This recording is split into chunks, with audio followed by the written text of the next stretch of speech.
Business with a servant's heart. Welcome to the podcast. Inspiration, motivation takes. Listen to the podcast. We're all about to talk about life. Our guests will share their life story. We want you to success in life and business. We're ready and we will start shortly. We're gonna talk about life. We're going to speak on business. You're gonna shine bright. We are going to witness. Business with a servant's heart. With hosts Steve, Ramona, and Ray. Inspiration, education talks. Listen to the podcast. Steve, Ramona.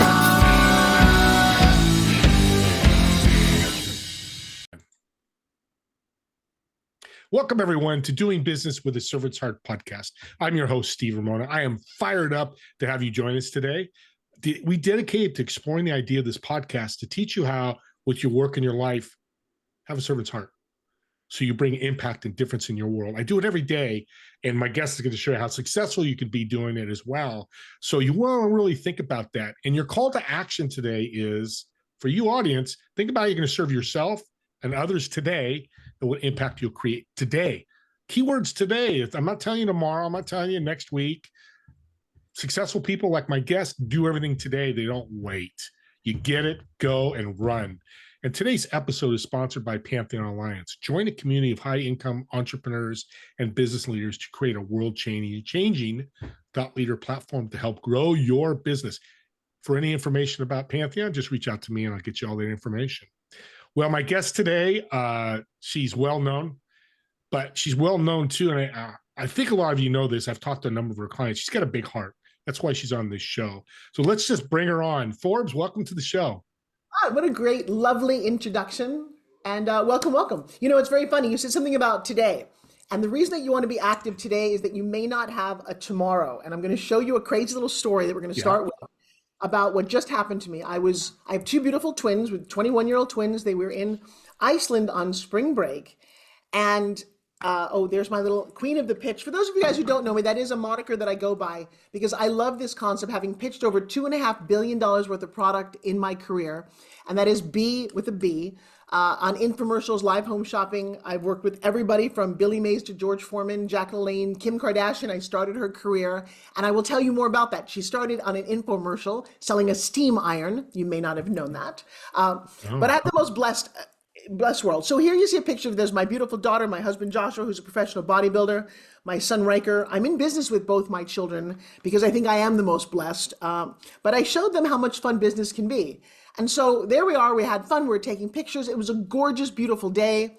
I've been obsessed with James Bond my whole entire life because I led a very isolated, lonely childhood. I had some deformities and I had some other issues. And so when we got a chance to go snowmobiling on a glacier and go ice caving, I was out of my mind having the most beautiful time. And then we all wrapped up, get on the bus, and that might have been the last photo that you ever saw of my family. How crazy is that? We're all sitting on the bus and it hit a patch of ice and it went.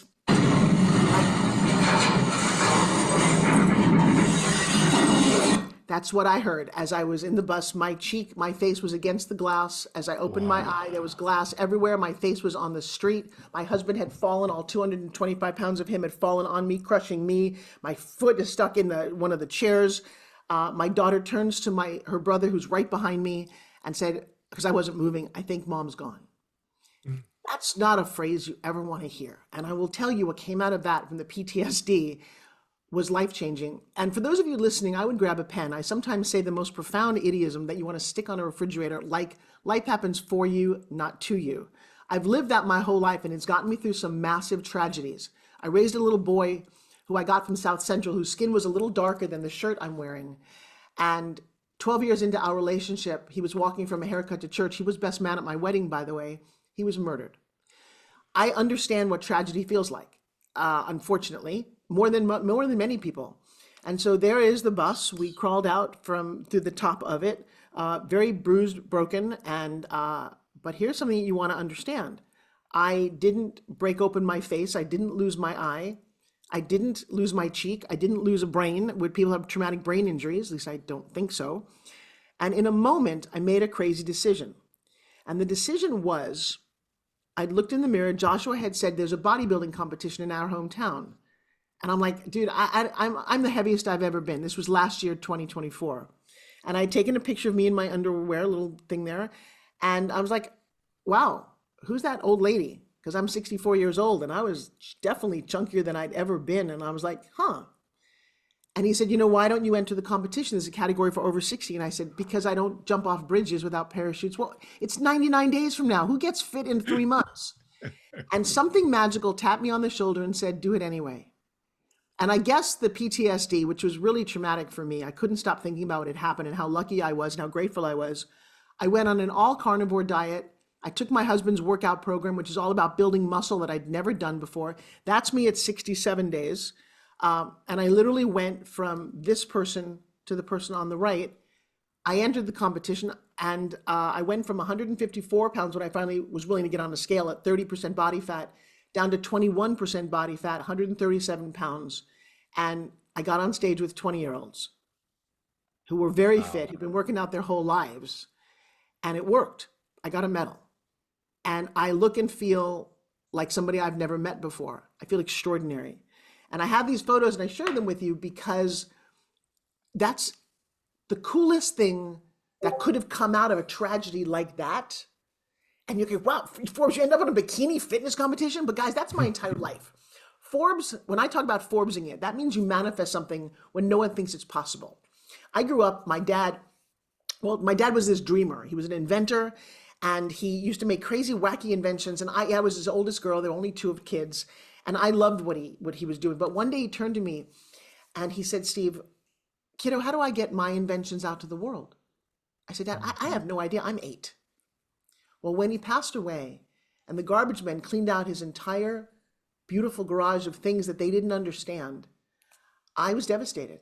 And I spent 20 or so years of my life going to inventor conventions and taking those people onto infomercials and home shopping to make their dreams come true because his never did.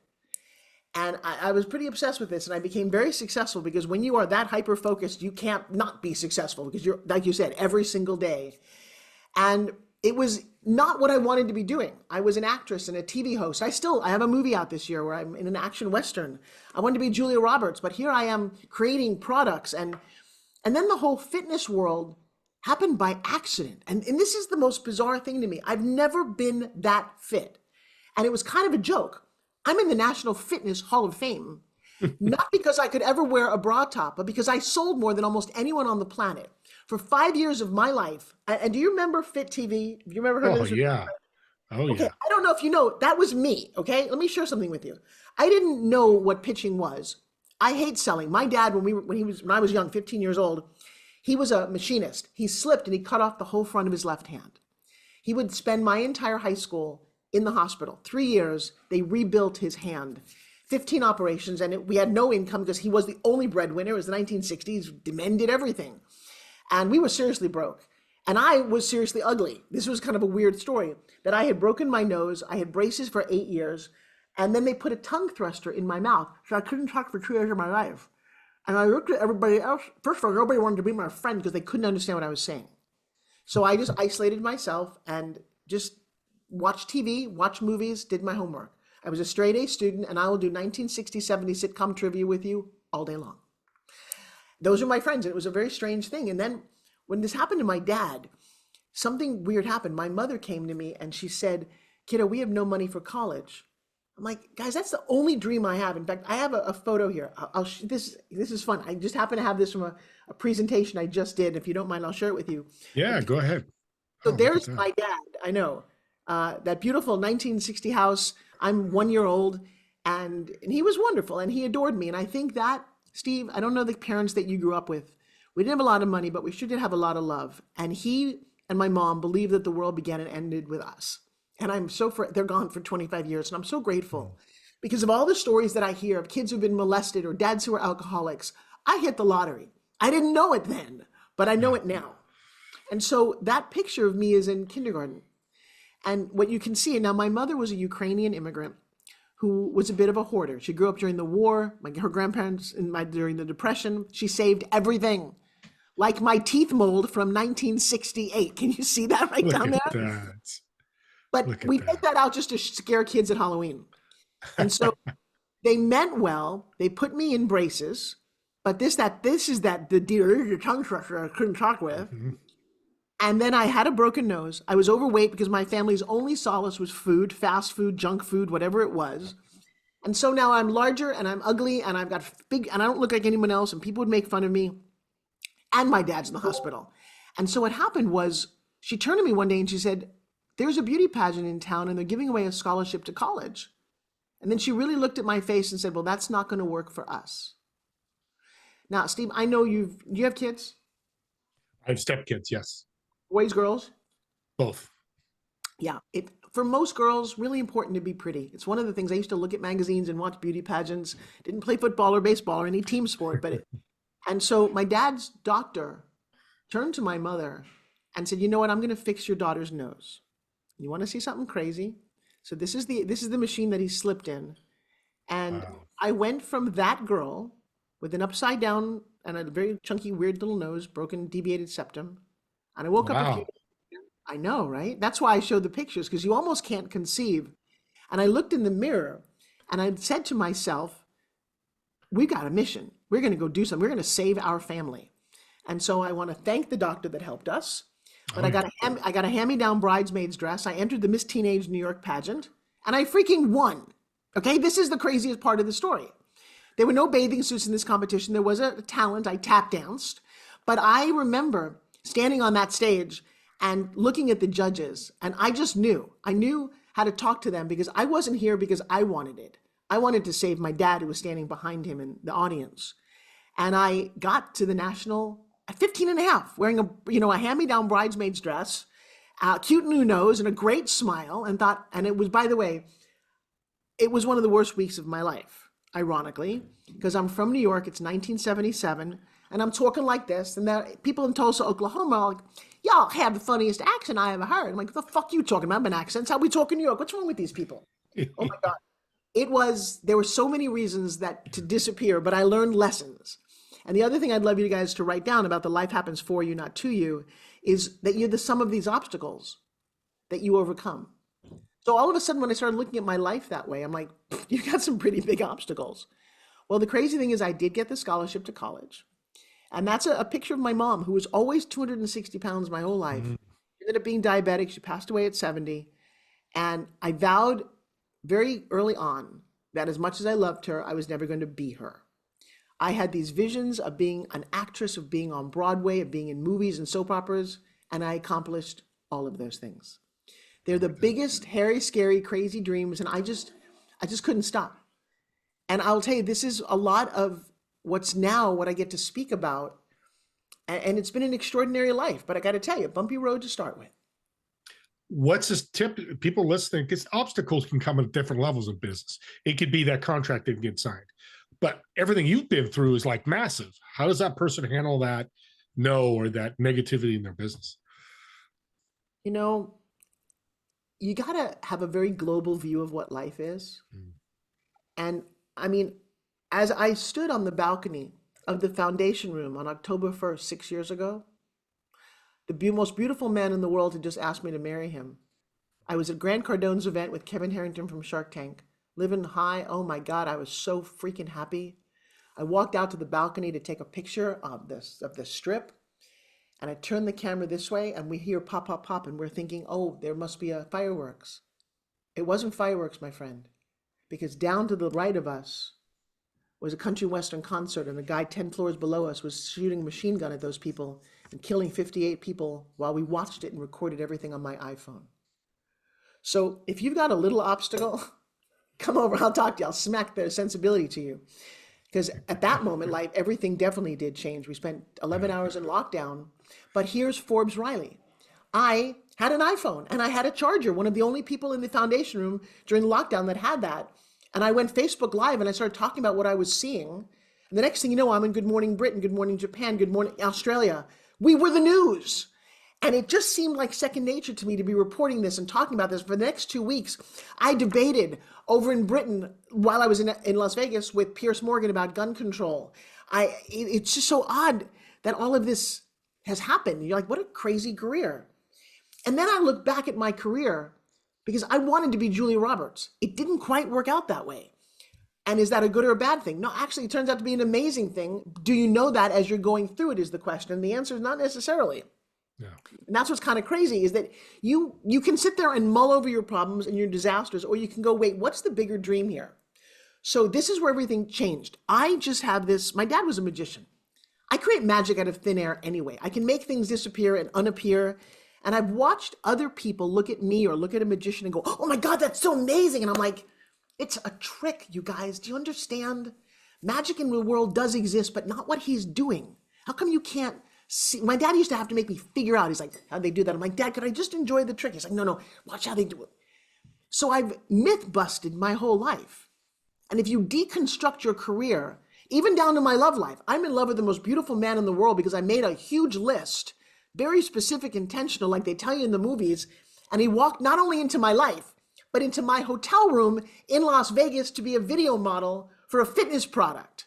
You're like, that's how you met yeah, I know, right? Crazy. I could go through stories. But so here's how everything changed the first time. Well, the first time would be the Miss Teenage America pageant. Then I'm in Los Angeles and I'm working and I'm doing whatever it is I do. And one day I walk into an audition. Now, Leo DiCaprio had the same story. Leo was a sitcom actor on Family Ties. He was the youngest, like, stepbrother, and had kind of an okay career. And one day he walks in to the stupidest movie idea ever. It's about a giant ship that on its maiden voyage sinks. Everyone knows the story. It's tragic, and you're going to audition for that. Seriously? Why would I do a movie about that? Well, the Titanic completely changed his life. But he didn't know that. And this is what's so important. You don't always get the script. You sometimes just say yes in this world. And so for me, I walked into an audition. There's a pen on the table long before Wolf of Wall Street. And there was a note. It said, sell the camera this pen. Steve, I don't sell. I grew up broke. I get so uncomfortable around selling, right? So I was ready to leave. And then something said, wait, don't leave. I said, okay, all right. So I looked at the pen and I said, funny thing about pens. I was really smart in grade school. I skipped a year of high school. I got to college at 15 and a half. I was insecure, nervous, and shy. And my mother used to write me longhand notes every day with a pen like this. And I would race to the mailbox so I could feel loved. And I realized that a pen like this can reach out and touch somebody's heart. And I put it down and I was very ready to leave because I thought that was bizarre. This guy walks out from behind the curtain, gives my face, goes, you're going to make me a lot of money. And I'm like, okay. And without any training, we set out and together we created this network, okay? You have to understand, this is an entire network. Total fitness, total convenience, 24 hours a day. Now wait, I do have to share, I didn't share necessary sound. Give me 1 second because you're not going to want to miss the sound, so hang on. All right, so check this out. Get ready for the latest in sports, fashion, and exercise gear on Fitness Plus. Hi, I'm Forbes Riley, and today we've got a great product for you. Take a look at this. Hi, I'm Forbes Riley, and backed by popular demand, the best way to develop rock-hard abdominals. Hi, I'm Forbes Riley, and welcome to Fitness Plus. Now, if you want to burn calories and tune your whole body, all in the comfort and privacy of your own home. Hi, I'm Forbes Riley, and joining me... Do you remember this? I do. Yes. All of those were 1,500 different products. Nobody wrote anything. They came to me, whatever company it was, whether it was Slam Man or the bread guy or the tooth whitener over here or the ab or the thigh, doesn't matter what it was. And it was like, all right, so Forbes, what are we going to do with this? I have 12 minutes live to tape, and I would give them their pitch. And it's funny because at that time, I had this personal grudge against girls who could wear bra tops. I had a little bit of a belly. I had a bit of a butt. I was not in that good a shape. And if you notice, in every one of these, I wore a jacket that covered up my body. In fact, I'm going to go back here to just show you that point. Is I always wore a jacket. And no one ever realized why, because I didn't have a body, but I had a mouth. And it's kind of funny about who wins, right? So that, Jake sold that network for $500 million to Fox. And I created all the pitches. At that moment in time, okay, I'm on a podcast. Oh, I didn't know you were on a podcast. Okay, it looks pretty good. Yes. He was 600 pounds when I met him. No. How you doing? How you doing? This is the award winning. He's won the Arnold. He's won the Olympia. He's Joshua Self. Steve used to own gyms, and we're literally on his podcast. Yeah, that's a live. Yeah, I own 20 years. Me and my family own health clubs. I know a little bit about gyms. Yeah, I can see that just a little. That is the That's man that awesome. walked into my hotel room. I can see why. Being male, I can see why even. I can see why you jumped on it. Well, we're coming close to the end here. This has been, I mean, I'd love to have you come back. What's one piece of advice you give somebody? Because pitch is so important for a business and for life, because we're pitching every day. Or family. I'm going to vote that we do another episode, because I haven't taught you. I'd love to. And I'm going to share with you that I have some tips, tricks, and techniques for everybody. I've now been teaching since COVID hit. I've been online. I have over 42,000 students. I've got some things to share with you. So I appreciate that you heard my story. The thing that I would say to everybody listening is, look, there is no rule book.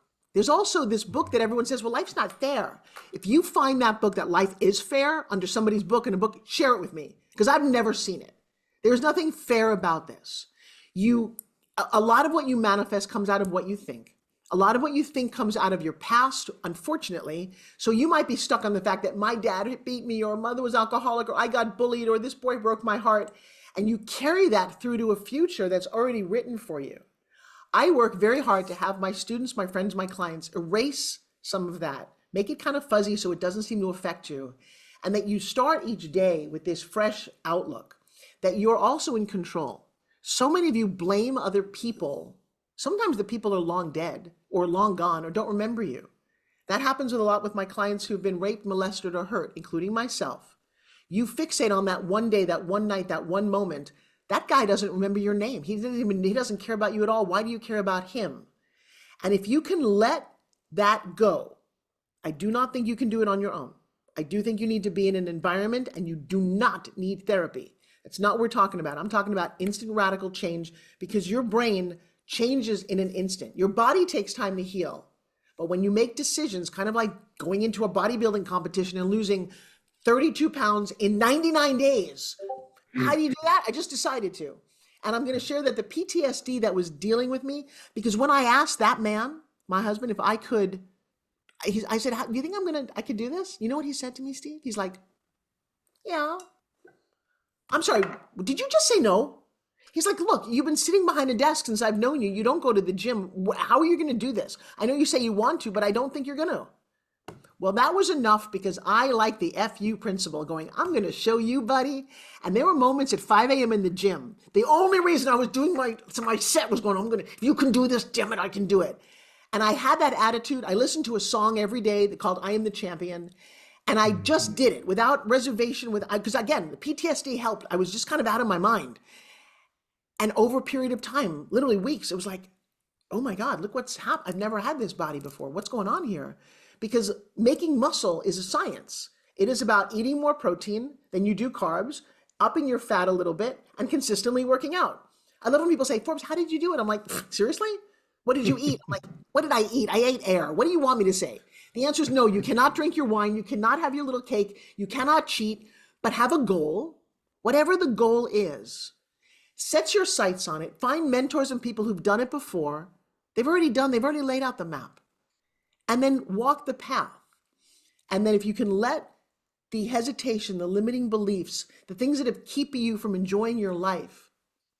And again, listening to shows like Steve's, meeting new people. I listen to some podcast or some motivational thing every single morning, because it reminds me there's people out there doing it. And they're living bigger, better, more interesting lives because they've dug in. Not they just sit there and go, oh, I wish it happens to me. Yeah, does that answer? I love it. Well, with that being said, before we get to the end, how can people follow you? You can go to ForbesRiley.com. Okay. And then starting in the new year, every Sunday, since COVID happened about 5 years ago, I go live interaction on Zoom. Go to Pitch Secrets Masterclass at 5 o'clock on a Sunday, and I will be there. I work on people's pitches. I hear pitching like music, and I'm going to tell you, one pitch can completely change your life. You know what my favorite one was? Will you marry me? It's a pitch. Biggest pitch in the world. You're amen to that. Amen to that.